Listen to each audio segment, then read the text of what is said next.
Assalamualaikum warahmatullahi wabarakatuh. Selamat pagi, selamat bergabung pada kuliah hari ini, para mahasiswa yang saya hormati. Semoga hari ini kita mulai dengan perasaan cinta dan berakhir nantinya dengan kenangan yang indah. Para mahasiswa yang saya hormati, hari ini kita akan melanjutkan perkuliahan pada minggu kemarin. Kalau minggu kemarin kita membahas mengenai konsep dasar matematika, ekonomi, dan teori himpunan, maka pada hari ini kita akan membahas mengenai konsep deret dan barisan. Ya. Jadi sebenarnya materi barisan dan deret ini sudah pernah Anda terima ketika Anda di bangku sekolah SMA maupun SMP. Ya. Jadi secara khusus nanti kita akan membahas mengenai barisan dan deret untuk 1 jam ke depan. Ini saya mohon bisa sabar lebih sedikit. Ya. Anda bisa menata untuk persiapan kuliah pagi hari ini, sore hari ini, dengan menyiapkan peralatan. Jangan lupa siapkan buku tulis dan sebagainya, termasuk juga sarana pendukung. Kalau mendengarkan kuliah sambil makan boleh, sambil minum boleh, ya, karena ini membutuhkan konsentrasi berkaitan dengan proses pembelajaran. Ya, sekarang kita mulai. Sebelum kita mulai perkuliahan pada pagi dan sore hari ini, marilah kita bersama-sama membaca basmalah. Bismillahirrahmanirrahim. Semoga Allah memberikan rahmat dan hidayahnya, termasuk juga barokah kesehatan kepada kita semua. Para mahasiswa yang saya hormati, kalau kita berbicara mengenai konsep barisan dan deret, sebenarnya ada 2 pengertian ya. Kalau Anda membuka buku-buku matematika, itu jarang yang menggunakan istilah barisan dan deret. Yang digunakan itu adalah pengertian deret. Ya. Deret itu apa? Barisan bilangan yang diatur berurutan berdasarkan aturan tertentu. Itu pendapat secara umum. Ya. Dalam buku matematika banyak yang menggunakan istilahnya deret. Tapi dalam bahasan kali ini, saya agak berbeda dengan buku yang saya tulis, buku matematika ekonomi. Kali ini saya menggunakan istilah barisan dan deret. Apa bedanya antara barisan dan deret? Kalau barisan itu adalah cara yang digunakan untuk menentukan suku ke N dari sebuah deret. Ya. Mencari suku ke N itu barisan. Tetapi kalau mencari jumlah sampai dengan suku ke N, maka itu disebut dengan deret. Ya.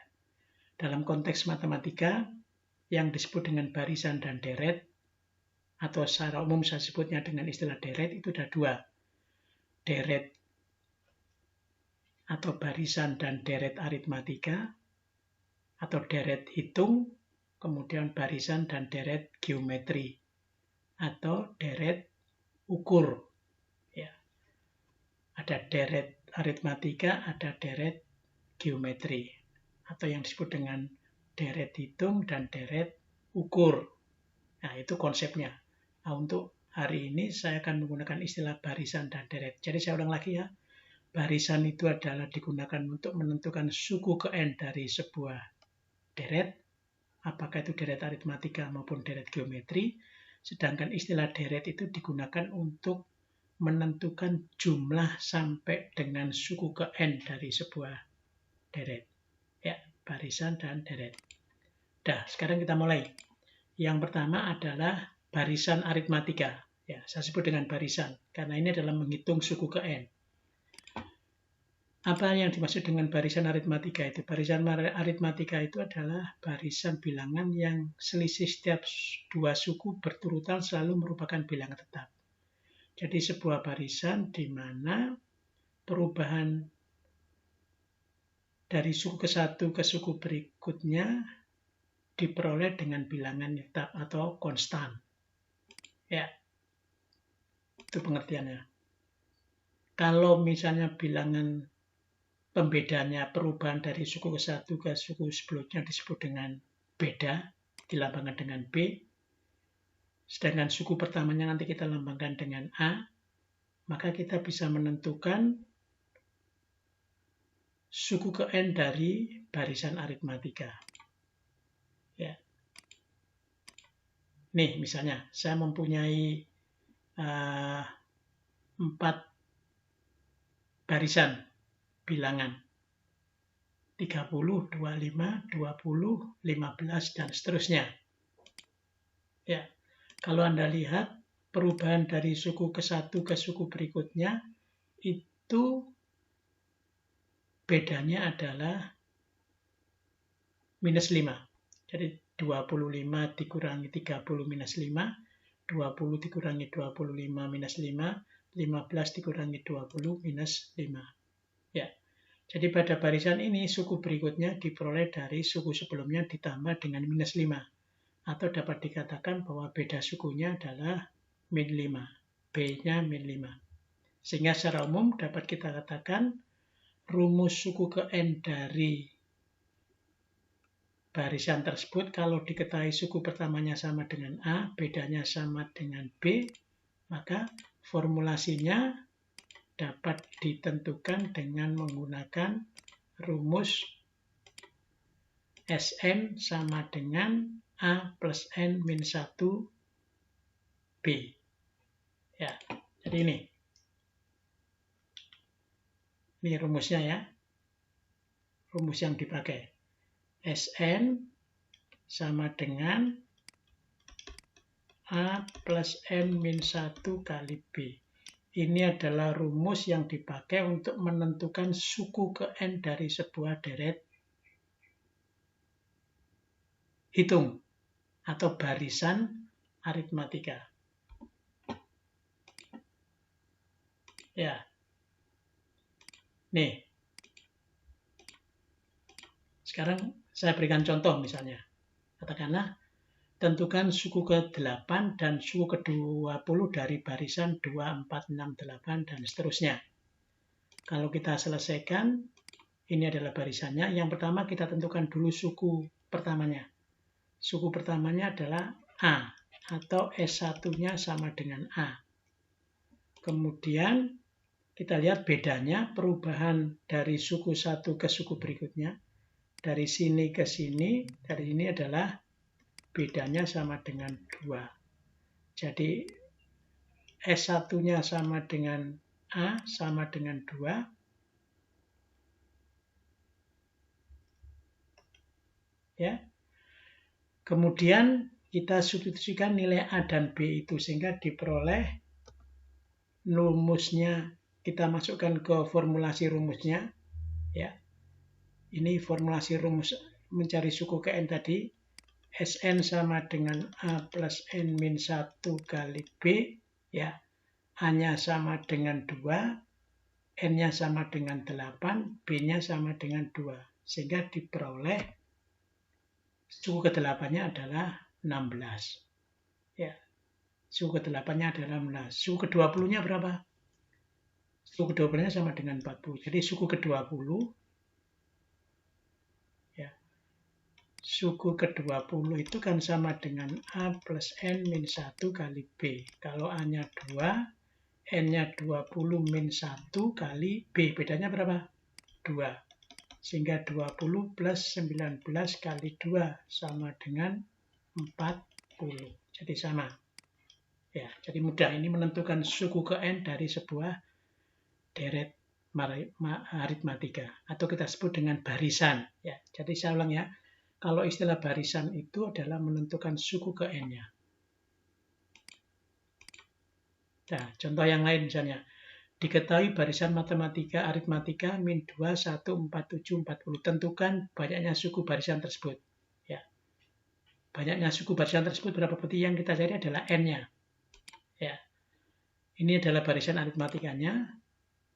Dari barisan ini kita peroleh nilai A-nya, suku pertamanya adalah min 2. Ini suku pertamanya. Ya, ini S1-nya. sama dengan A. Kemudian bedanya itu adalah perubahan dari suku ke-1 ke suku berikutnya. Jadi min 2 ke 1 itu perubahannya adalah 3. 1 ke 4 adalah 3. Kemudian 4 ke 7 adalah 3 dan seterusnya. Ya. Yang ditanyakan adalah banyaknya suku barisan tersebut berapa? N-nya. Yang ditanyakan sebenarnya adalah N-nya berapa. Ya. Nih. Jadi rumusnya suku ke N adalah Sn A plus N min 1 kali B. Sekarang kita masukkan. Suku ke N-nya itu adalah 40. Ya, suku ke 40-nya kan 40. Ini suku ke 40-nya. Ya. 40. Kemudian A-nya min 2. Bedanya adalah 3. Sehingga kalau kita cari 40, 3N min 5. Kalau kita carikan berapa? 40 ini kita pindah ke ruas sebelah kiri, berarti 45 sama dengan 3N. N sama dengan 45 dibagi 3. Ya, diperoleh 15. Jadi, banyaknya suku barisan tersebut adalah 15. N-nya. Ya, nih. Sekarang contoh yang lain, misalnya, carilah suku ke-21 dari sebuah barisan matematika yang suku ke-5 dan suku ke-11-nya adalah 41 dan 23. Suku ke-21. S21 sama dengan berapa? Ya. Jadi kalau saya selesaikan berapa ini? Pedomannya adalah dari suku ke-5 dan suku ke-11. Suku ke-5 itu rumusnya berapa? A plus N min 1 kali B. Berarti suku ke-5-nya adalah 11. 11 sama dengan A-nya berapa? Kita cari. N-nya berapa? Suku ke-11. Berarti 11 min 1 kali B-nya kita cari. Jadi 11 sama dengan A plus 10B. Nah, sedangkan suku ke-11-nya berapa? Suku ke-5-nya adalah 41. Ini suku ke-5-nya 41 ya, bukan 11. 41. 41. Suku ke-5 A plus N min 1. Ini bukan 11 tapi 5. Coba saya ulang ini. 5 dikurangi 1, 4B. Ini ya, ini 4. Saya hapus dulu.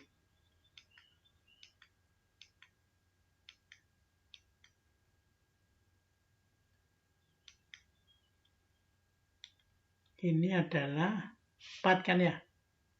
Suku ke-5-nya. 5 berarti 4B. 41 ya. Suku ke-5-nya 41. Suku ke-11-nya. Ya. Suku ke-11 sama dengan A plus N min 1 kali B. Suku ke-11-nya berapa? 23 sama dengan A plus N berarti 10 kali B. Sekarang antara persamaan ini dan persamaan ini Anda eliminasikan. Berapa? 41 plus A sama dengan 4B sama dengan 23 A plus 10B. Ya. Kalau Anda kurangkan berapa? Berapa kalau dikurangkan ini? Nah.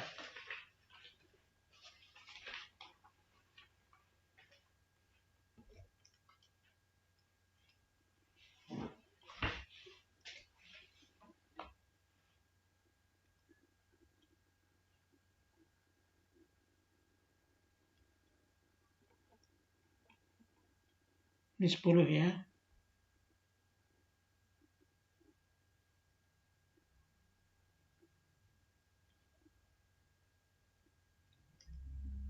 Kalau kita kurangkan berapa?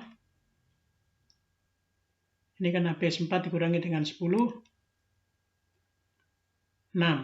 Ya, min 6B. Kemudian 41 dikurangi 23, 1 kurangi 3, 8, 3 18.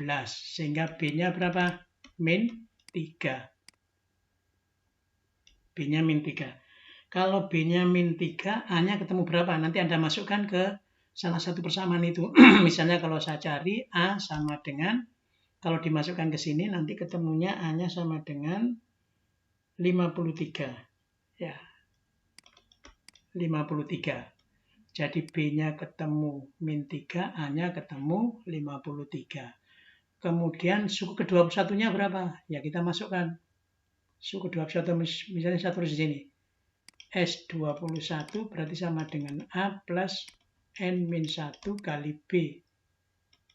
A-nya min 3 plus N-nya berarti 21 dikurangi 1, 20 kali B-nya min 3. Jadi kalau dicari berapa ini? 60 dikurangi dengan 3.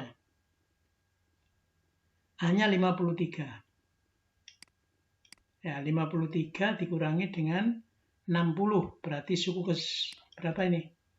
6, suku ke-21-nya sama dengan 53 min 60 sama dengan min 7. Ya. Jadi suku ke-21-nya sama dengan minus 7. Jadi tinggal memasukkan persamaannya, kemudian kita eliminasikan. Atau Anda bisa menggunakan cara lain dengan menggunakan model substitusi. Ya. Jadi tinggal diulang lagi pelan-pelan nanti. Suku ke-21 itu sama dengan A plus N min 1 kali B. Atau S21 sama dengan A plus 20 kali B. Suku kelima itu sama dengan A plus 4B. Kalau suku kelimanya 11 berarti 41, berarti 40 sama dengan ini yang pertama. Ya, ini yang kedua. Sudah. Antara persamaan ini dan persamaan ini Anda eliminasikan. Nanti ketemunya B-nya adalah min 3, A-nya ketemu 53. Kalau ini sudah ketemu, Anda masukkan ke suku 21 untuk menjawab pertanyaannya berapa. Ya, ini. Nih, yang pertama. Kemudian yang kedua, sekarang adalah deret aritmatika. Jadi deret aritmatika itu adalah mencari jumlah sampai dengan suku ke N. Ini. Jadi deret aritmatika itu sebenarnya adalah merupakan penjumlahan dari sebuah barisan aritmatika. Jadi kalau misalnya saya mempunyai, katakanlah, 3 baris aritmatika. 1, 2, 3. Berapa jumlah sampai dengan suku ketiganya? Ya berarti tinggal kita jumlahkan. 1 ditambah 2 ditambah 3. 3 ditambah 3 sama dengan 6. Ya. Rumus yang dipakai, ya, saya tidak akan menjelaskan ini terlalu panjang. Jadi dn sama dengan U1, U2, U3, UN. Ya, sehingga nanti dn-nya, ya, ini dapat juga nanti dibalik ya. Ini. Ya, nanti ketemunya saya tulis rumus akhirnya aja. Ya. Ini nanti kita buktikan contoh aja nanti ya. Jadi dn sama dengan nih. dn sama dengan setengah n a plus sn. Itu yang pertama. Atau dn sama dengan setengah n kali 2a plus n min 1 kali b. Ya, ini. Ya, ini ya. Jadi rumus yang Anda bisa menggunakan rumus ini untuk mencari suku ke N-nya, atau rumus yang kedua ini. Setengah N kali A plus SN, suku ke N-nya. Atau setengah N sama dengan kali 2A plus N min 1 kali B. Ini rumus umum untuk menentukan suku pertama dari jumlah n suku pertama dari sebuah deret aritmatika. Ini jadi mencari jumlah sampai dengan suku ke N-nya. Ya. Saya berikan contoh misalnya. Ini. Carilah jumlah 5 suku pertama dari deret 2, 4, 6, 8, 10. Kalau kita logikakan secara sederhana kan mudah itu ya. D5 itu kan sama dengan 2 ditambah 4 ditambah 6 ditambah 8 ditambah 10. Sama dengan, ini berapa? 10 ditambah ini 20 tambah 10 sama dengan 30. Ini logikanya. Ya, sekarang kita kerjakan dengan menggunakan formulasi rumusnya ini. Ya, A-nya diketahui 2, B-nya diketahui perubahan suku 1 ke suku berikutnya sama dengan 2. N-nya sama dengan 5. Sehingga kalau kita masukkan ke rumus ini, setengah N, 2A plus N min 1 kali B, ya, ketemunya nanti setengah kali 5 kali 2, 5 per 2 kali 4 per 8, 5 per 2 kali 12 sama dengan 30. Jadi sama ya, 30 ini. Ini cara yang pertama, kalau pakai rumus ini. dN sama dengan setengah N, 2A plus N min 1 kali B. Atau Anda bisa menggunakan dN sama dengan setengah N, A plus Sn. Boleh. Ya. Anda tinggal menentukan suku ke N-nya berapa. Suku ke N-nya kan sama dengan 10. Ya, misalnya ya. A-nya berapa? 2 kalau kita pakai logika. 10 tambah 2, 12. Setengah kali N. N-nya berapa?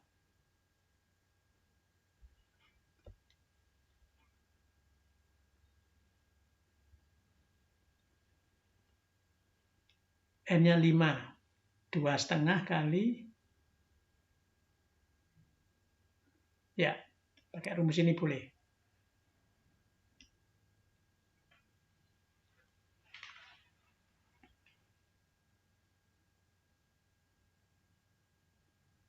Ya, kan sama dengan ya. Sama dengan ini. Ini berarti setengah kali 5 ditambah A-nya kan 2 ditambah 10, 12. Sama dengan 30. Jadi sama rumusnya. Anda menggunakan rumus yang pertama ini, ya. Rumus ini dengan rumus ini hasilnya akan sama. Itu cara yang pertama. Atau cara yang kedua. Jadi jumlah 5 suku pertama dari deret tersebut adalah 30. Atau cara yang kedua. Sama ya. Diketahui suatu barisan aritmatika 2, 4, 6, 8, 10. Tentukan jumlah kelima suku barisan tersebut. Ya. Ini. Jadi dapat kita tuliskan D5 sama dengan 2 tambah 4 tambah 6 tambah 8 tambah 10. Sekarang kita balik. D5 sama dengan, urutannya kita balik. Dari 10, 8, 6, 4, 2. Sekarang kita jumlahkan. Ya. Kalau kita jumlahkan, D5 ditambah D5 kan sama dengan 2D5. Ini kalau kita jumlahkan 12, 12 atau 2D5 sama dengan 5 kali 12. 2D5 sama dengan 60. Berarti D5-nya sama dengan 30. Anda bisa menggunakan cara ini. Tidak menggunakan rumus. Jadi 2D5 sama dengan 60.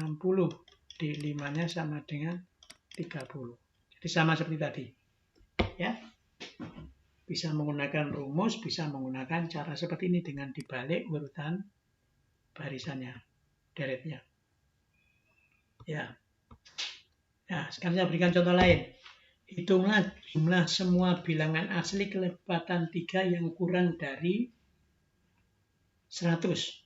Bilangan asli itu dimulai dari 1, 1, 2, 3, 4, 5, 6, dan seterusnya. Tapi ini adalah bilangan asli kelipatan 3. Jadi perubahannya 3. Kira-kira A1-nya berapa? A-nya. Suku pertamanya pasti sama dengan 3. Jadi ini ya, ini kelipatan 3. S. Ini A sama dengan S1. Bedanya sama dengan 6 dikurangi 3 sama dengan 3. Jadi S1-nya sama dengan 3, bedanya sama dengan 3. Jumlah semua bilangan. Suku ke N-nya sama dengan 99. Dah. Sekarang kita cari N-nya dulu. Sn sama dengan A plus N min 1 kali B. Diketahui Sn-nya sama dengan 99. 3 plus N min 1 kali B. Sehingga 3N sama dengan 33. N-nya kira-kira ketemu berapa? 99 dibagi 3 sama dengan 33. Jadi N-nya ini 33. Sehingga jumlah deretnya dn sama dengan setengah n plus sn. Ya, jadi kalau saya kerjakan setengah n-nya berapa? Yang kita cari tadi ya. Nih, setengah n kali 33, 3 plus 99. Jadi 1683. Anda bisa menggunakan rumus ini atau menggunakan rumus dn sama dengan setengah n berapa? 2a plus n min 1 kali b. Nanti Anda cari. Bisa pakai rumus yang kedua ini. Atau dn sama dengan setengah n a plus sn. Kalau ini sn-nya tidak kita cari, tapi Anda mencari nilai a dan b-nya. Kalau A dan B-nya sudah diketahui, maka bisa dicari jumlah sampai dengan suku yang ke-33. D33 pasti akan bisa dicari. Ya, nih. Jadi jumlah bilangan asli kelipatan 3 yang kurang dari 100 adalah 1683. Ya, itu sudah untuk pengantarnya. Pengantar kita membahas mengenai konsep barisan dan deret. Jadi saya ulang lagi ya. Kalau ada istilah barisan dan deret, itu pengertiannya berarti ada dua. Barisan itu mencari suku ke n dari sebuah barisan aritmatika. Kalau deret itu mencari jumlah sampai dengan suku ke n, deret. Ya, jadi biar Anda bisa membedakan istilah barisan dan deret. Tapi kalau Anda ingin praktis, sebut aja dengan istilah deret, gitu aja. Ya, seperti di buku saya katakanlah. Kalau misalnya kita membicarakan mengenai deret hitung atau deret matematika, maka ada dua hitungan. Mencari suku ke n, Sn, sama dengan A plus N min 1 kali B. Mencari jumlah sama dengan suku ke n, berarti Dn sama dengan setengah n, A plus Sn, atau setengah n, 2A plus N min 1 kali B. Ya, nih. Itu rangkumannya. Dah, sekarang kita lanjutkan kembali. Silakan Anda minum dulu. Ya, sudah ya? Ya, sudah. Sekarang kita lanjutkan ke yang kedua, barisan dan deret geometri atau deret ukur. Ya, gampangannya. Apa pengertiannya? Barisan dan deret geometri. Barisan geometri itu adalah susunan bilangan yang dibentuk menurut urutan tertentu di mana susunan bilangan di antara dua suku yang berurutan mempunyai rasio yang tetap, dilambangkan dengan R, rasio, pengali ya. Jika suku pertamanya sama dengan A,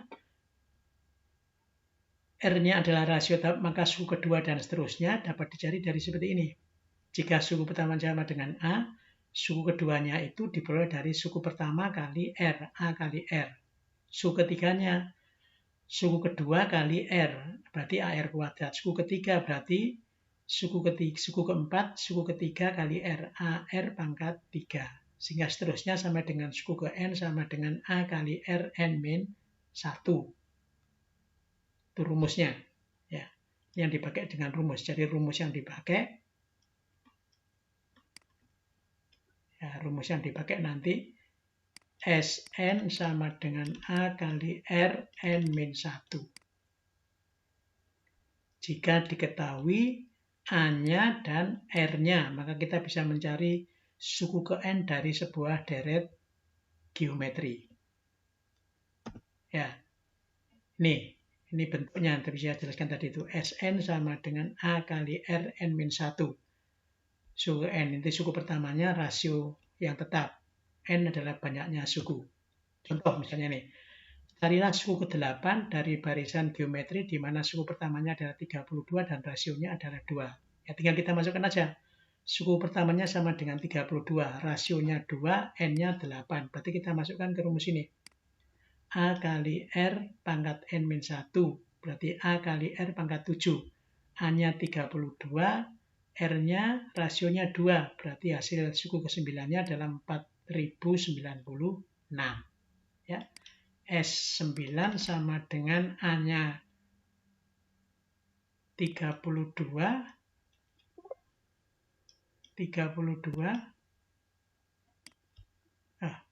bentar.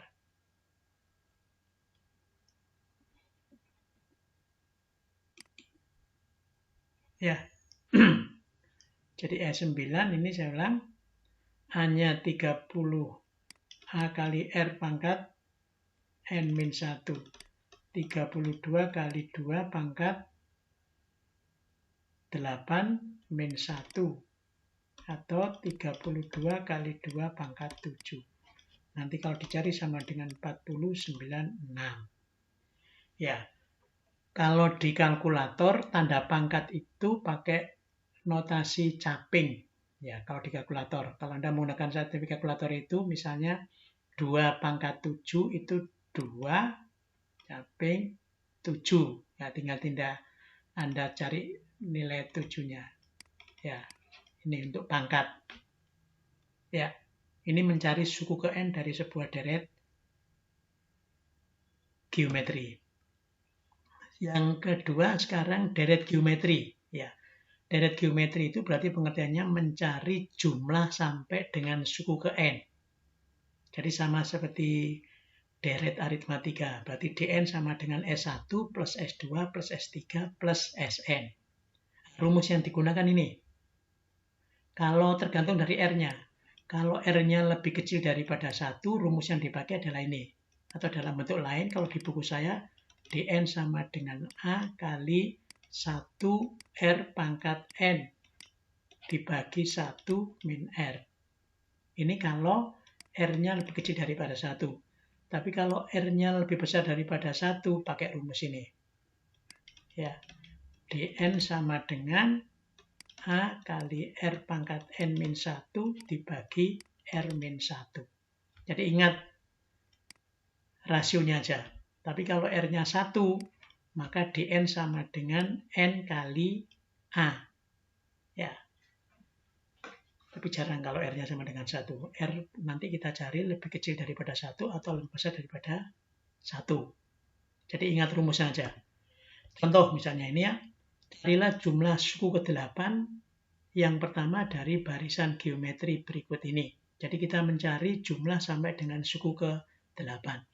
Jadi kalau saya urutkan ini berapa? 3, 6, ya 24 kali berapa? 48 ya. Kemudian 48 kali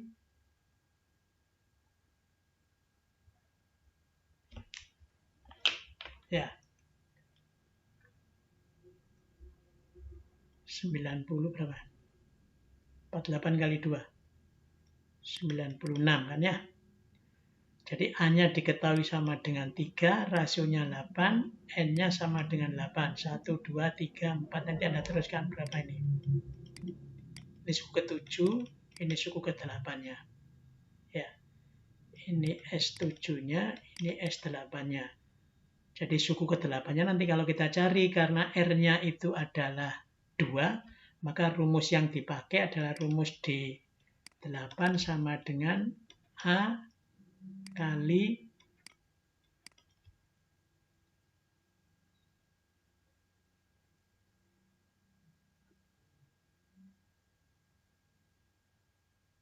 satu min, ini kebalik nih rumusnya nih ya.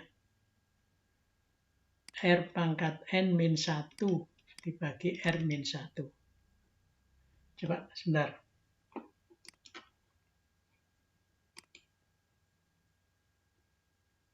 Ya, mestinya pakai rumus yang ini. Karena R-nya lebih besar daripada 1. Ya. Nanti ketemunya 765 sama aja.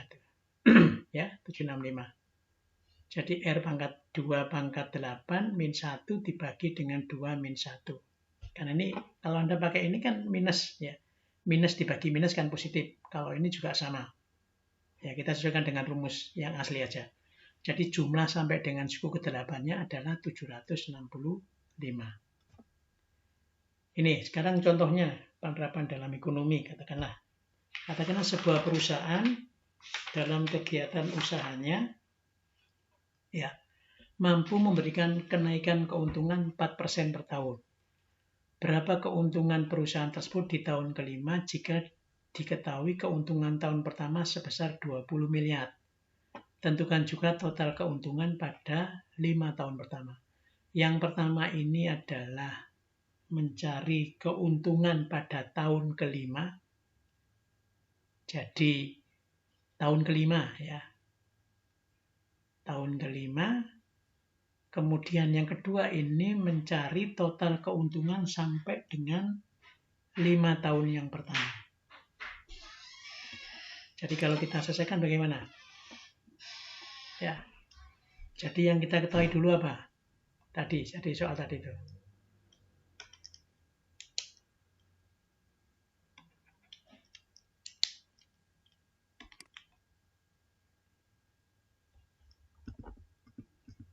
Bentar, ya. Yang kita ketahui adalah A-nya dulu. A-nya atau S1-nya sama dengan berapa? 20 miliar ya. 20 M katakanlah. Kemudian N-nya sama dengan 5. Maka kalau kita menggunakan rumus yang pertama, suku yang kelima berapa? Keuntungan pada tahun kelima. Berarti S5 sama dengan A kali R N-1. R-nya diketahui berapa? Tingkat keuntungan kan naik 4% per tahun. Berarti 1 ditambah dengan 0,04. 4%. Atau R-nya sama dengan 1,04. Jadi ini R-nya 1,4. Jadi suku kelimanya sama dengan 20 kali 1,04 pangkat 4. Sehingga suku kelimanya, keuntungan pada tahun kelimanya nanti adalah, misalnya kalau kita cari 23,397,2. Ya, ini 23 miliar. Bisa enggak dibulatkan ya? Uang, tergantung kalau uang. Jadi kalau kita berbicara mengenai variabel itu nanti ada dua. Variabel yang sifatnya diskrit, ada variabel yang sifatnya continuous. Diskrit itu adalah variabel yang harus dirupakan dalam bentuk bilangan bulat. Jadi Anda misalnya menghitung jumlah manusia, itu bisa dibulatkan. Misalnya ketemunya katakanlah jumlah penduduk Kota Malang misalnya 725.000,7 bisa Anda bulatkan menjadi 726. Boleh. Ini sifatnya diskrit. Harus dibuat dalam bentuk bulat. Ya. Bisa ancar-ancarnya diskrit itu ke setengah aja. Misalnya 0,5. Tergantung variabelnya apa ya. Kalau manusia masih bisa dibulatkan menjadi 1. Tapi kalau misalnya itu ukuran time, waktu, nanti sifatnya continuous tidak bisa dibulatkan. Ya. Tergantung nanti. Ya. Jadi ini bisa dibulatkan kalau pembulatan begitu. Jadi kalau 0,5 bisa dinaikkan menjadi 1. Tapi kalau 0,4 itu dibulatkannya ke bawahnya. Ya. Kalau 0,5 bisa ke atasnya. Ya, misalnya katakanlah 4,4 itu bisa Anda bulatkan 4. Kalau sifatnya adalah diskrit. Kalau 4,5 bisa dibulatkan menjadi 5. Kalau sifatnya diskrit. Kemudian variabel yang kedua adalah variabel continuous. Continuous itu artinya variabel yang harus dirupakan dalam bentuk bilangan pecah. Jadi misalnya uang. Kalau satuannya triliun atau miliar, itu tidak bisa dibulatkan menjadi, katakanlah, menjadi 24 miliar. Katakanlah, dari 23,397 23.397.200.000 rupiah misalnya dibulatkan menjadi 24 miliar itu salah karena sifatnya adalah continuous ya, tidak bisa dibulatkan ya, tidak bisa dibulatkan, sifatnya continuous. Menghitung waktu, menghitung tingkat bunga itu sifatnya continuous, harus dibuat dalam bentuk bilangan bulat. Karena uang ini kalau Anda bulatkan 23 miliar 397 juta Anda bulatkan menjadi 24 miliar, selisihnya kan banyak. Ya, 23 selisihnya kurang lebih berapa?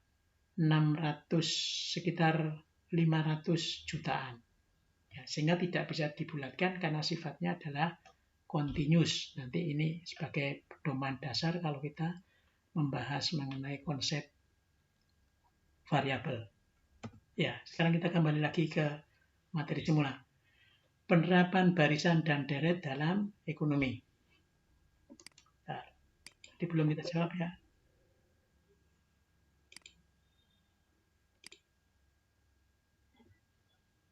Nah, sebentar. Jadi kan kita membicarakan ini ya.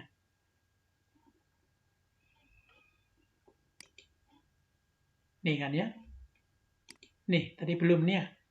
Berarti A-nya 20 miliar, N-nya sama dengan 5. Saya buat lagi variabel ya. Tadi ini. Bentar.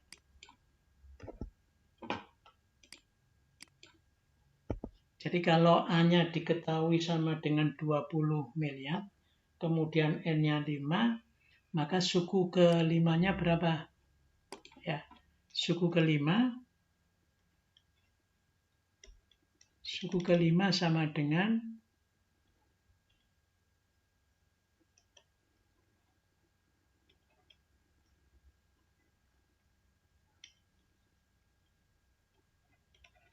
20 kali R. R-nya berapa? R-nya 1,04 pangkat N-1. 5 berarti pangkat 4. Sehingga R-nya tadi ketemu berapa ini?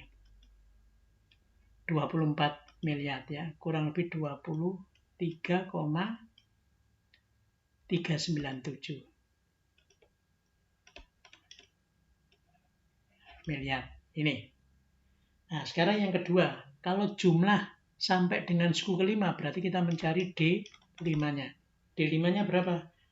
D5-nya karena R-nya diketahui sama dengan 1,04, maka kita pakai rumus berapa? 20 kali R. 1, R pangkat N. R-nya 1,04 pangkat 4 min 1 dibagi 1,04 min 1. Nanti kalau kita cari jumlah sampai dengan suku keempat itu adalah 108,352. Ya.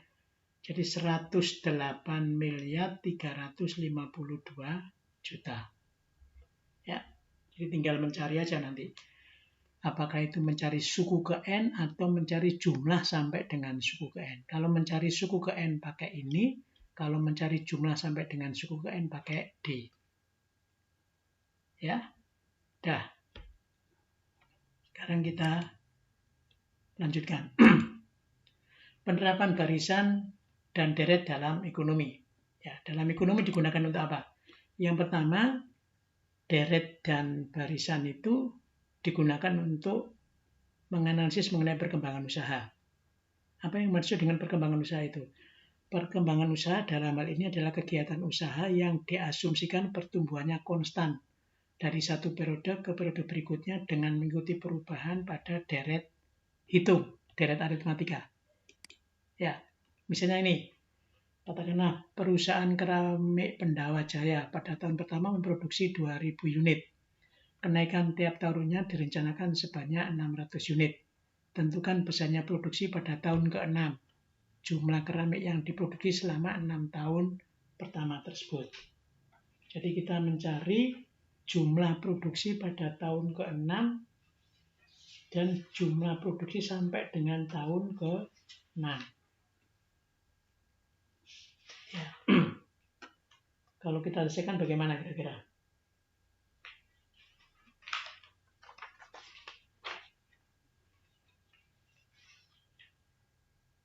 Coba Anda kerjakan dulu.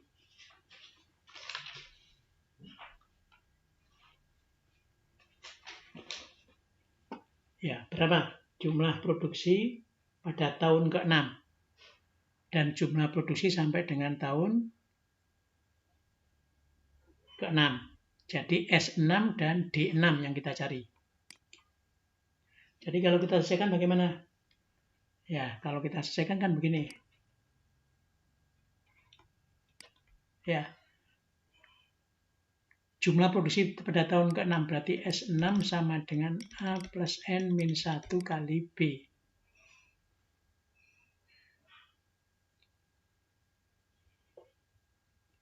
N ini ya. N min 1 kali B. Jadi A-nya berapa pada diketahui? A-nya diketahui sama dengan 2000.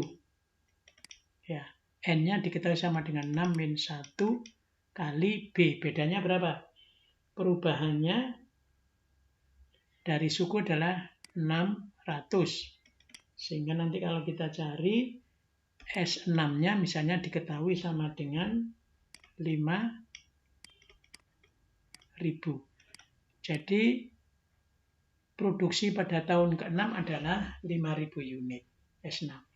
Berapa jumlah produksi selama 6 tahun pertama tersebut berarti DN. DN sama dengan setengah N.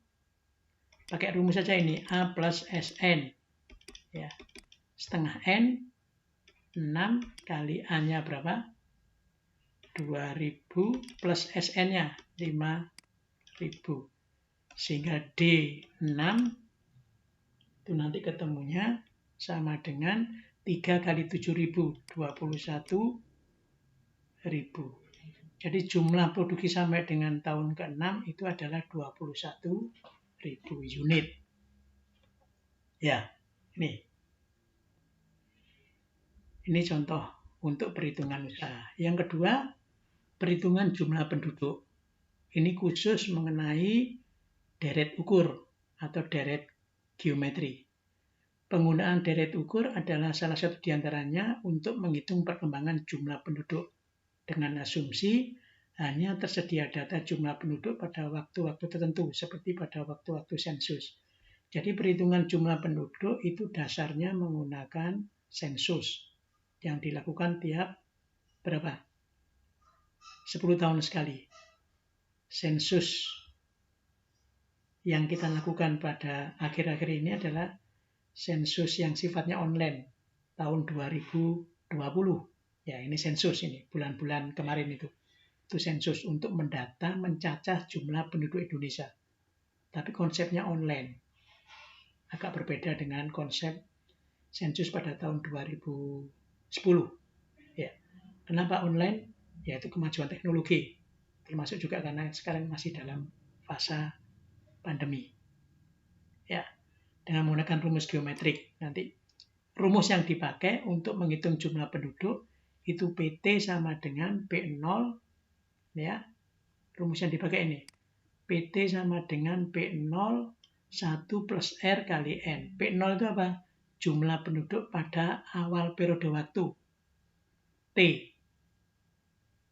Jadi misalnya ini jumlah awal periode waktu itu berdasarkan hasil sensus penduduk.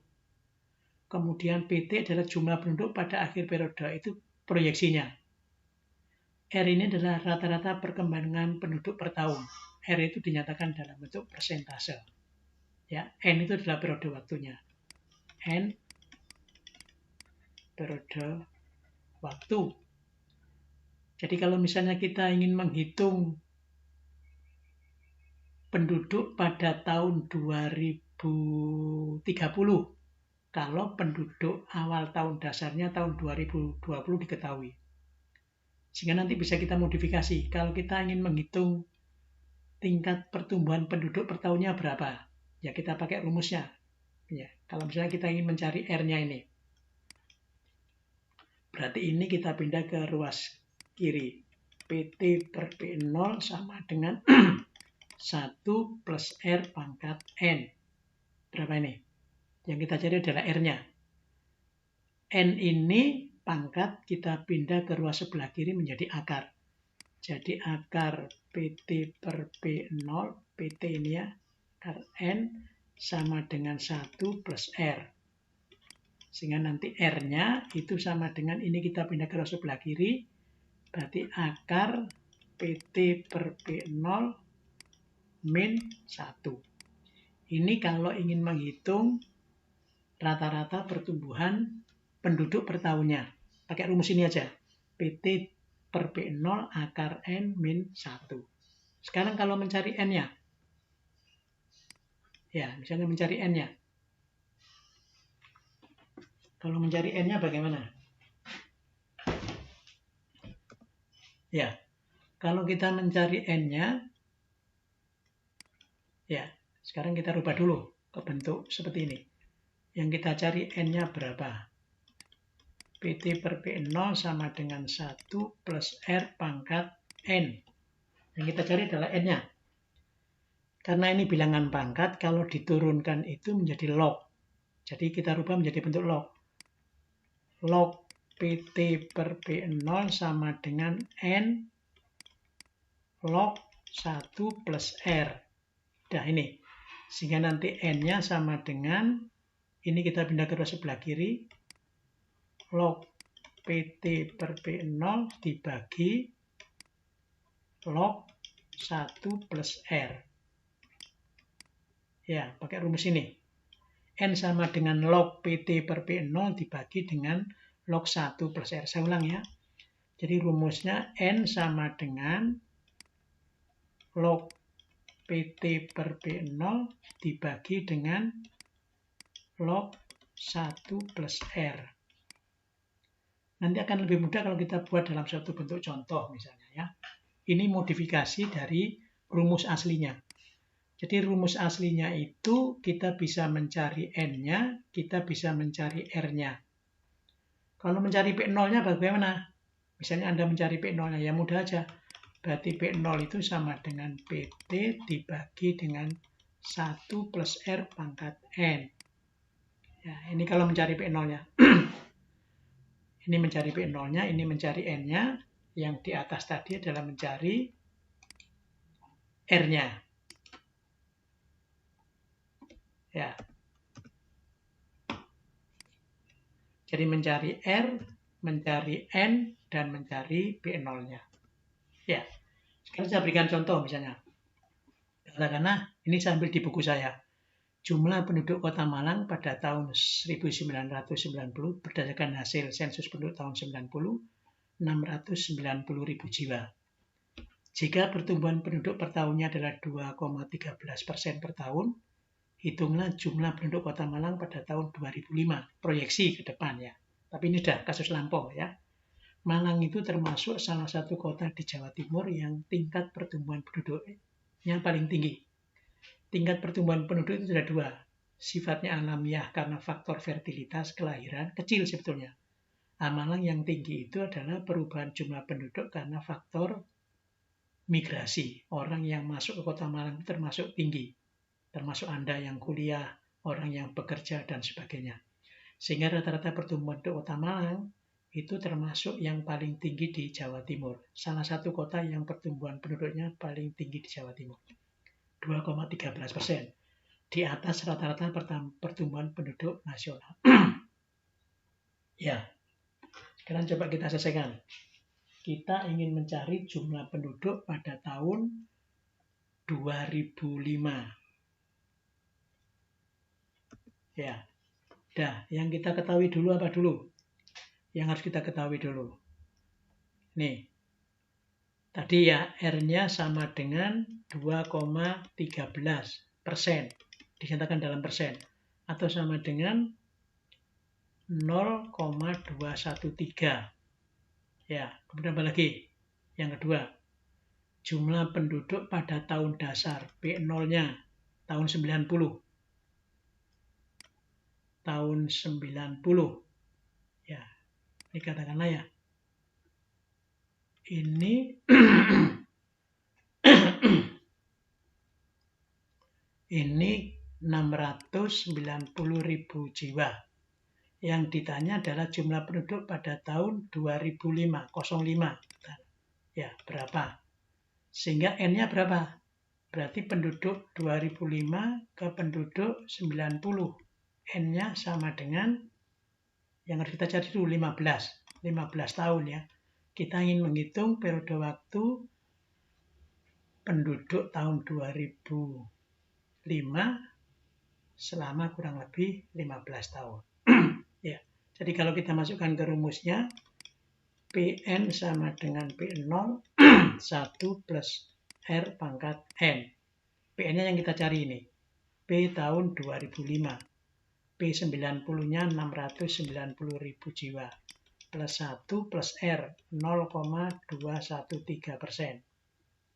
Pangkat 15. Ya, dah tinggal Anda carikan aja nih. 690.000 plus 1,213 pangkat 15. Jadi P pada tahun 2005 nanti ketemunya adalah misalnya 946 ya.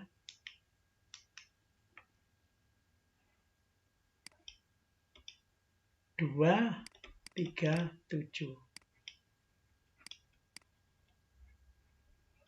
946.237 jiwa. Satuannya jiwa. Ya. Itu kalau tinggal dipangkatkan aja. Tinggal dipangkatkan aja. Dah, ini.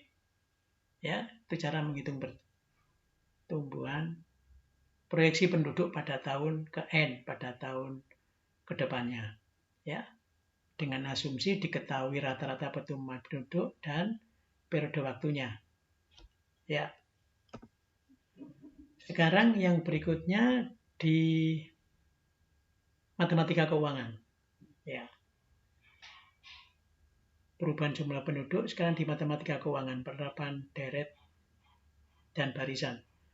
Ya, ini berkaitan dengan deret ukur sebenarnya. Penerapan deret khususnya dalam bidang keuangan digunakan untuk menentukan nilai uang dari suatu periode waktu berupa nilai dari suatu perkiraan, pembayaran periodik atau pembayaran per periode waktu dari sebuah pinjaman. Ini memang agak dilematik ya, karena kalau kita berbicara mengenai konsep matematika keuangan itu ada yang disebut dengan apa? Nilai daripada uang. Nilai daripada uang itu yang disebut dengan bunga. Bunga itu masih menimbulkan debat. Apakah bunga itu masuk kategori riba atau tidak? Itu sekarang menjadi persoalan dalam konteks kehidupan ekonomi. Tapi secara umum kalau kita menggunakan acuan yang berlaku di sebuah negara, selama tingkat bunga itu tidak melebihi dari tingkat bunga pinjaman yang berlaku di sebuah negara, maka itu tidak termasuk kategori riba. Ya, jadi misalnya begini, kalau Bank Indonesia menerapkan tingkat bunga pinjaman katakanlah 12% per tahun, ya, itu diasumsikan ya masih bisa diterima. Tapi kalau ada sebuah bank itu yang memberikan tingkat bunga di atas 12%, misalnya 25% atau 20%, maka itu disebut kategori riba. Itu pengertian awalnya, nanti kita bahas lebih lanjut. Sekarang kita masuk ke yang pertama yaitu bunga tunggal. Yang dimaksud dengan bunga tunggal itu apa? Bunga tunggal itu simple interest adalah uang yang dikenakan atau dibebankan terhadap penggunaan sejumlah uang tertentu. Bunga tunggal ini dihitung berdasarkan suatu persentase dari sejumlah uang yang dipinjamkan untuk periode waktu tertentu. Jadi konsep bunga itu ada dua, bunga tunggal atau bunga sederhana, dan yang kedua nanti ada bunga majemuk, compounding interest. Kita bahas yang pertama dulu untuk bunga tunggal. Ya, misalnya katakan besarnya pinjaman disebut dengan prinsipal, modal awal, atau present value ditulis dengan P. Tingkat atau dasar bunga dengan I, ya dinyatakan dalam bentuk tahun per annum. Maka kalau diketahui prinsipal, ada diketahui tingkat bunganya, ada periode waktunya, kita bisa menentukan pendapatan bunganya. Nah, pendapatan bunganya nanti diperoleh dari rumus ini. Jadi pendapatan bunga itu sama dengan pokok uang yang kita miliki, modal awalnya, prinsipalnya dikalikan dengan tingkat bunga, dikalikan dengan periode waktu uang itu dipinjamkan atau uang itu ditabung. Ya, sekarang kita lihat pada bentuk persamaannya dulu. Pendapatan bunga sama dengan modal awal dikalikan dengan I kali N. I, tingkat bunga. Tingkat bunga itu dinyatakan dalam bentuk persentase per tahun. Atau cukup ditulis dengan persentase PA. PA itu per annum, per tahun. Ya. Tingkat bunga itu dinyatakan dalam bentuk persen. Ya. Tingkat bunga dinyatakan dalam bentuk persen. N itu adalah periode waktunya. Periode waktu. Itu periode waktu dalam satuan tahun. Ya. Sehingga nanti dalam perhitungannya ada dua. Kalau itu dinyatakan dalam bentuk hari, berarti N-nya sama dengan jumlah hari dibagi dengan 365. Ya. Kalau N-nya dinyatakan dalam bentuk bunga biasa, itu berarti jumlah hari dibagi dengan 360. Ya, ini yang disebut dengan bunga tepat. Ya, bunga tepat ini yang disebut dengan bunga biasa. Bunga biasa itu pembaginya 360. Kalau ini adalah bunga tepat. Ya. Bunga biasa dan penggunaan bunga biasa dan bunga tepat.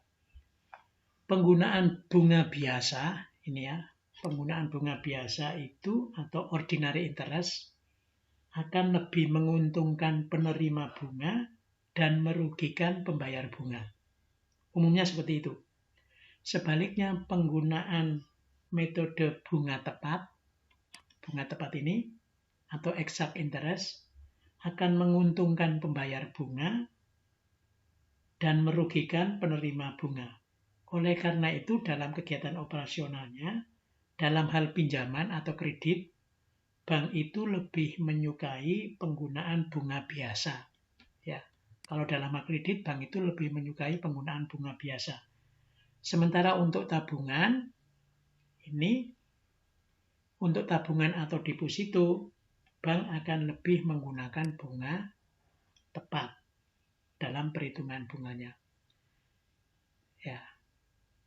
Jadi karena pembaginya lebih banyak, maka yang diterima itu akan lebih kecil. Tapi kalau orang itu pinjam, pembaginya lebih sedikit, sehingga yang diterima oleh bank itu akan lebih besar. Nah, itu strategi bank umumnya berkaitan dengan tingkat bunga. Ya. Ingat ya, periode waktu itu dinyatakan dalam bentuk tahun. Jadi N itu sama dengan jumlah bulan dibagi dengan 12. Ya, jadi dalam bentuk tahun. Kalau misalnya katakanlah bunga itu katakanlah diterima setiap 3 bulan, ya berarti 3 dibagi dengan 12. Ya, ini berkaitan dengan tingkat bunga dan periode waktu time-nya. Ya, waktu dalam tahun. Ingat ya, waktu dalam tahun, tingkat bunga dalam persen per tahun, per annum. Ya. Nah, dari rumus tadi bisa kita kembangkan. Kalau misalnya kita ingin mencari nilai uang ke depan pada periode waktu tertentu, atau yang kita sebut dengan future value-nya. Future value-nya nanti kita cari dengan menggunakan rumus FV sama dengan P1 plus I kali N. Atau FV itu sama dengan P ditambah PI kali N. Jadi penerimaan pada periode waktu tertentu ke depan itu sama dengan pokok pinjaman ditambah pokok yang diberikan ditambah dengan pendapatan bunganya. Ini kan pendapatan bunganya. Atau FV sama dengan P plus I. Jadi kalau Anda mencari pendapatan bunganya, I-nya itu diperoleh dari FV dikurangi dengan P. Kalau mencari pendapatan bunga. Ya. Kalau mencari pendapatan bunga berarti nilai mendatang dikurangi dengan pokok pinjamannya. Nih, contoh misalnya sekarang ya, katakanlah ini. Katakanlah Bayu mendapatkan suatu pinjaman sebesar 1 juta rupiah. Pinjaman tersebut berlangsung selama 6 bulan dengan tingkat bunga tunggal ya, bunga sederhana 6% per tahun. Berapa besar hutang Bayu pada akhir 6 bulan tersebut? Jadi kalau kita selesaikan berapa ini? Rumusnya kan FV sama dengan P kali 1 plus I kali N, kan ya? Ini tinggal kita masukkan aja.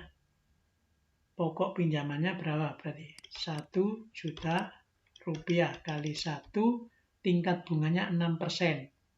0,06 per tahun. Ya. N-nya berapa? N-nya adalah 6 bulan. 6 bulan itu kalau dinyatakan dalam tahun berarti 6/12. 6/12 kan ya. Berarti 1 juta kali 1 ditambah dengan 0,03. Atau nanti kalau kita cari berarti EV-nya sama dengan 1 juta kali 1,03. Berarti EV-nya sama dengan 1.030.000. Jadi meminjam uang 1 juta rupiah dengan tingkat bunga pinjaman sebesar 6% per tahun dalam jangka waktu 6 bulan, maka pada akhir 6 bulan tersebut, Bayu akan mengembalikan sejumlah 1.030.000 rupiah. Berarti kelebihannya berapa? Kelebihannya. Pendapatan bunga yang diterima oleh si pemberi pinjaman berapa? Ya, berarti kan sama dengan 30.000 ya. Karena 30.000 itu diperoleh dari mana? Itu diperoleh dari FV dikurangi P. Berarti berapa? 1 juta. FV-nya kan 1.030. Ya, dikurangi dengan 1 juta sama dengan 30.000. Ya, ini pendapatan bunganya. Ya, tuh. Itu untuk bunga sederhana. Nah, contoh yang lain, misalnya begini. Katakanlah seorang pedagang menawarkan pinjaman sebesar 5 juta rupiah yang harus dilunasi dalam waktu 6 bulan sebesar 6,5 juta. Berapa tingkat bunga sederhana tahunan yang dikenakan atas pinjaman tersebut? Ya, sekarang kita mencari tingkat bunga pinjamannya berapa. Yang diketahui dulu apa? Yang diketahui dulu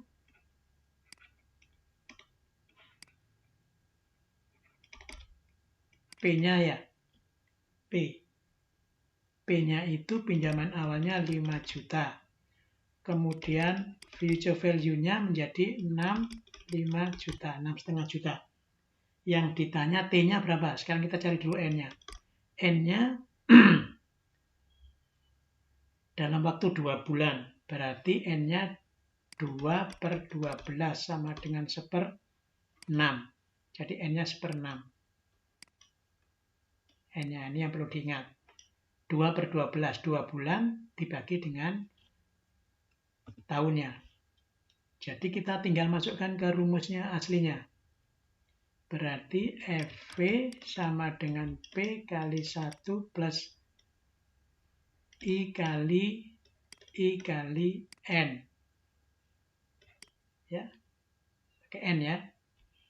Berarti berapa? Ini 6,5 juta, ini 5 juta, 1 plus I. I-nya berapa? Tingkat bunganya adalah yang kita cari. I kali N. N-nya berapa? 1/6. Berarti berapa ini? Kalau kita cari 6,5 dibagi dengan 5 sama dengan 1 plus 1/6 kali I. Ini misalnya ketemunya 1,3 sama dengan 1 plus 0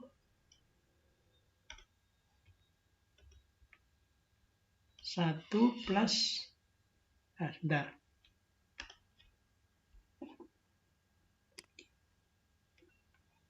1 plus berapa ini?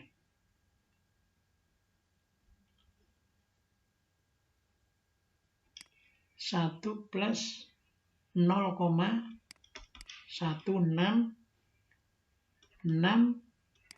kali I. Bisa dibulatkan enggak untuk periode waktunya itu? Kalau bisa tidak usah dibulatkan. Ya, karena ini sifatnya adalah continuous. Berarti berapa ini? Berarti ini tinggal Anda pindah ke sini. Berarti 1,3 dikurangi 1 sama dengan 0,166 kali I. Berarti 0,3 sama dengan 0,166 I. Berarti I-nya sama dengan 0,3 dibagi dengan 0,166. Atau I-nya sama dengan 1,8. Atau sama dengan, harus dinyatakan dalam bentuk persen. I-nya sama dengan 100.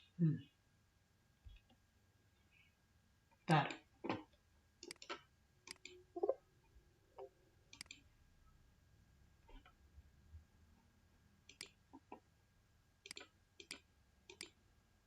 Ya, ini ya.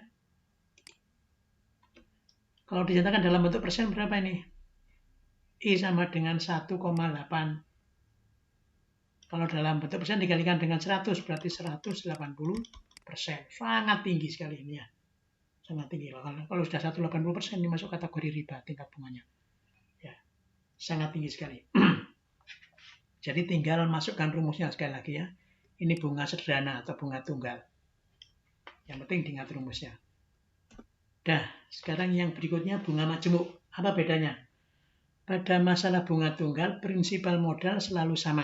Jadi kalau bunga sederhana, modalnya itu tidak akan mengalami perubahan dari satu periode ke periode berikutnya. Jika bunga ditambahkan pada prinsipal pada akhir setiap periode bunga, sehingga prinsipnya bertambah banyak, maka bunga itu disebut dengan bunga berbunga, compounded.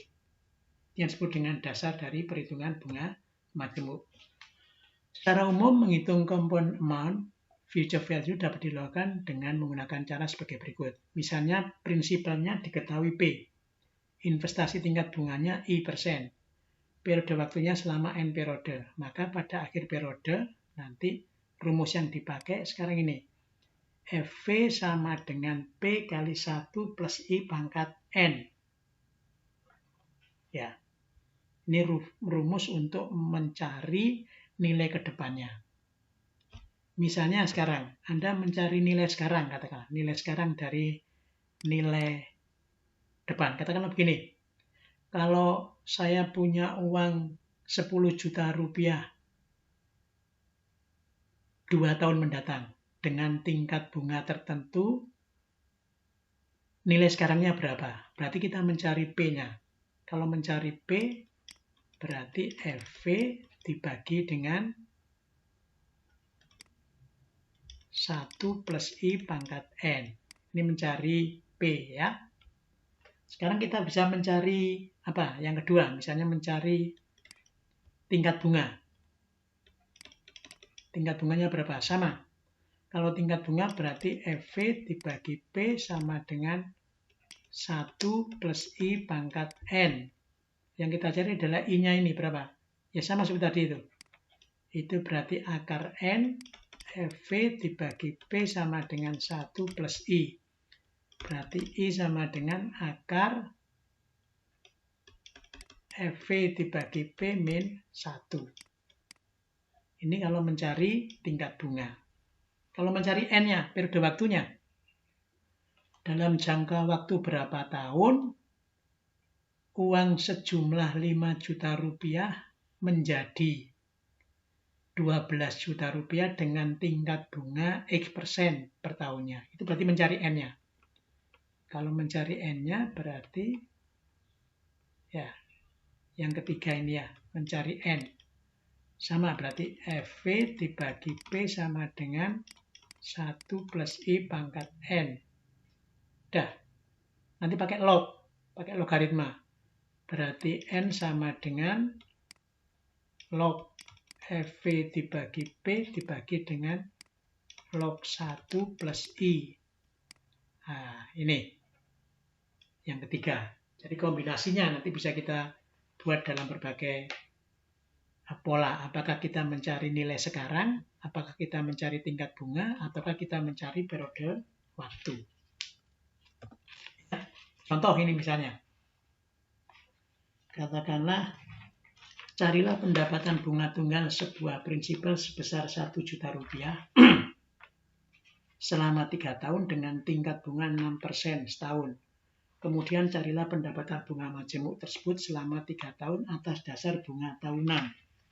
Jadi kita membandingkan antara bunga sederhana dan bunga majemuk untuk kasus seperti di atas.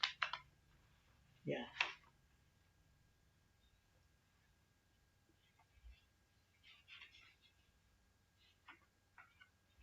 Carilah pendapatan bunga tunggal suatu prinsipal selama sebesar 1 juta rupiah selama 3 tahun dengan tingkat bunga 6% per tahun. Kemudian carilah pendapatan bunga majemuk itu selama 3 tahun atas dasar bunga tahunan. Jadi dibandingkan. Kalau pakai bunga tunggal berapa, kalau pakai bunga majemuk berapa. Ya, coba Anda kerjakan sekarang. Ya, Anda kerjakan.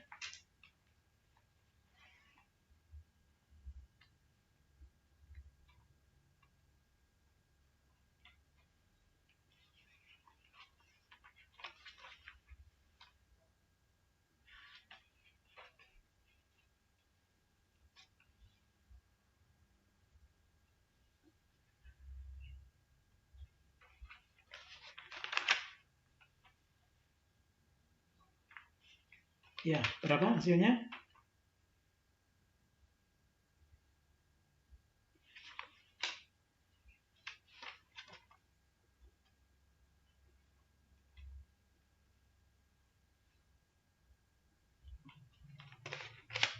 Ya, dicoba satu persatu dulu.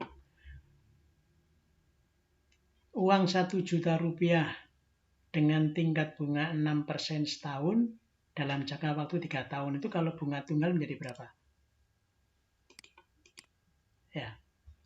Jadi tadi berapa? Ya, kan ini ya. Kalau kita cari kan misalnya kalau kita pakai bunga pendapatan bunganya berapa ya? Kalau misalnya P-nya kan diketahui sama dengan 1 juta. N-nya sama dengan 3. Kemudian tingkat bunganya sama dengan 0,06. 0,06. Berarti tingkat pendapatan bunganya berapa? P kali I kali N. Kalau bunga tunggal. Berarti 1 kali 0,06 kali 3. Ya, itu pendapatan bunganya. Nanti Anda cari I-nya ketemu berapa. Nah, kalau sekarang Anda pakai yang kedua. Berarti yang kedua itu rumusnya FV sama dengan P kali 1 plus I pangkat N. Ya. FV-nya nanti yang kita cari. P-nya kan diketahui sama dengan berapa? 1 juta. 1 plus I. Tingkat bunganya berapa? 6%. 0,06. Pangkatnya 3. Dah. Nih. Kemudian nanti kalau sudah ketemu, berarti kalau bunga majemuk, pendapatan bunganya itu I-nya diperoleh dari berapa? Selisih antara FV dikurangi dengan P. Ya, nanti ketemu I-nya berapa ini. Sehingga ini nanti Anda bandingkan dengan bunga sederhana. Yang I sama dengan PI kali N. Ini ketemunya berapa? Nanti Anda bandingkan selisihnya berapa. Umumnya, tingkat bunga majemuk pasti memberikan penerimaan yang lebih banyak dibanding dengan bunga tunggal. Nah, selisihnya berapa?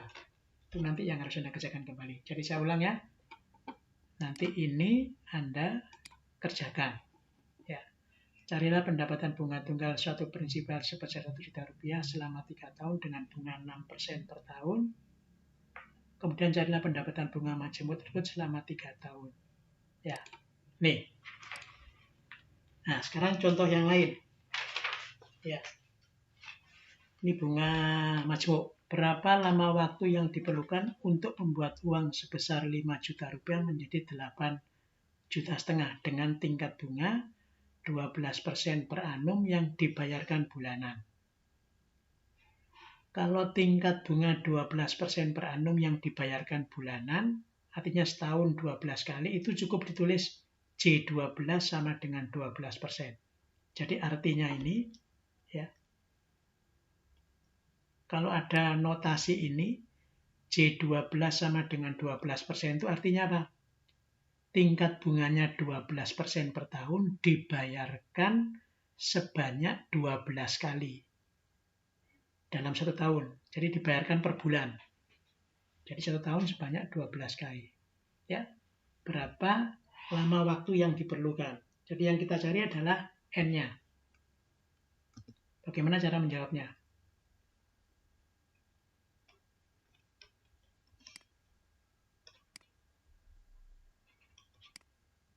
Ya, gimana? Yang diketahui dulu apa?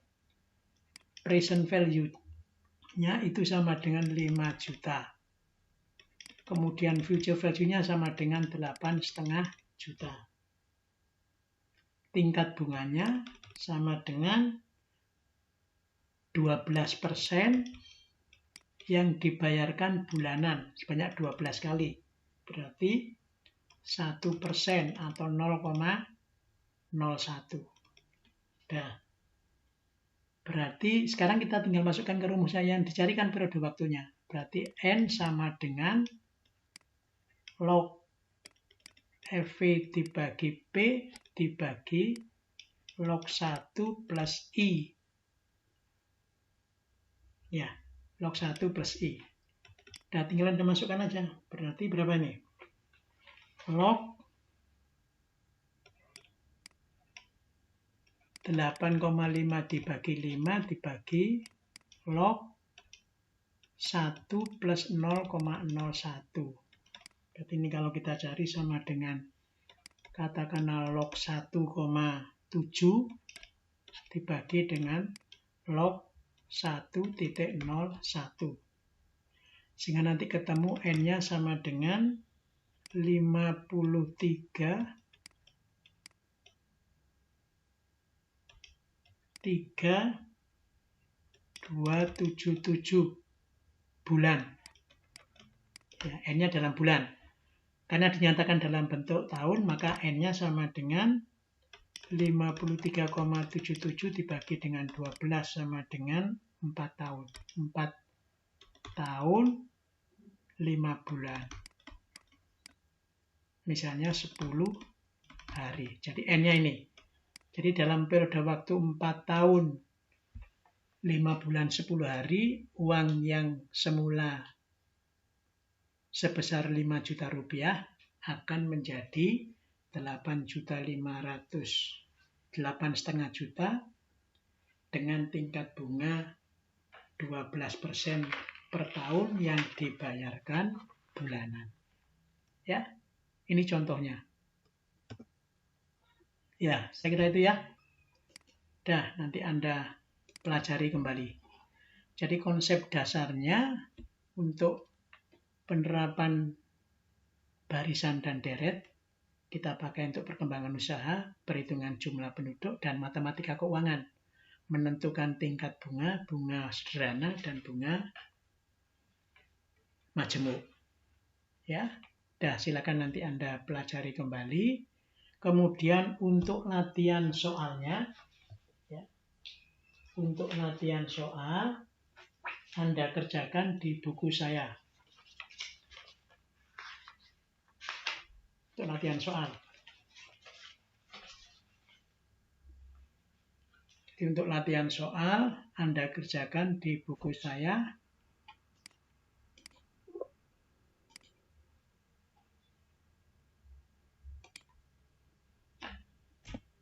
Ya, untuk latihan soal.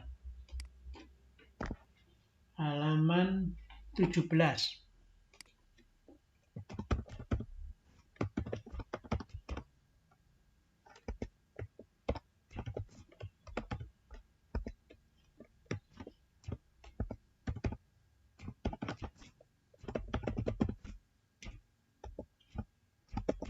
Halaman 17 sampai 18, soal nomor 1 sampai 9.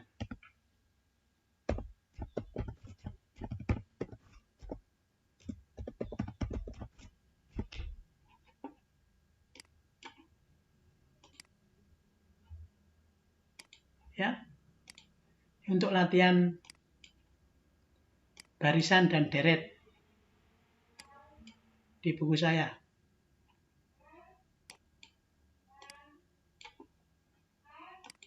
Ya, soal nomor 1 sampai nomor 9 Anda kerjakan. Nanti sebagai latihan soalnya. Tapi untuk tugasnya nanti beda. Tugas nanti akan saya pasang di ilmu UMM ACID. Anda kerjakan juga di buku saya, nanti ada perintahnya. Ya. Nanti Anda kerjakan di buku saya di halaman 28. Halaman 28 sampai halaman 29. Nanti untuk tugasnya yang harus Anda kumpulkan, saya taruh di ilmu UMM ACID. Ya, saya kira itu ya. Kuliah pada pagi hari ini dan sore hari ini semoga bisa bermanfaat. Yang penting ini ada HUT, jangan berhenti kalau Anda mengalami kelelahan. Ya, artinya apa? Anda bisa berhenti jika lelah. Ya, bisa berhenti jika lelah, namun jangan menyerah. Ya. Jadi sekali lagi ya, Anda bisa berhenti jika lelah, namun jangan menyerah. Termasuk juga kuliah matematika ekonomi ini. Bisa jadi Anda lelah, tapi jangan menyerah. Kuncinya tidak menyerah itu apa? Mengerjakan latihan soal. Tidak menyerah. Tapi Anda juga harus berhenti.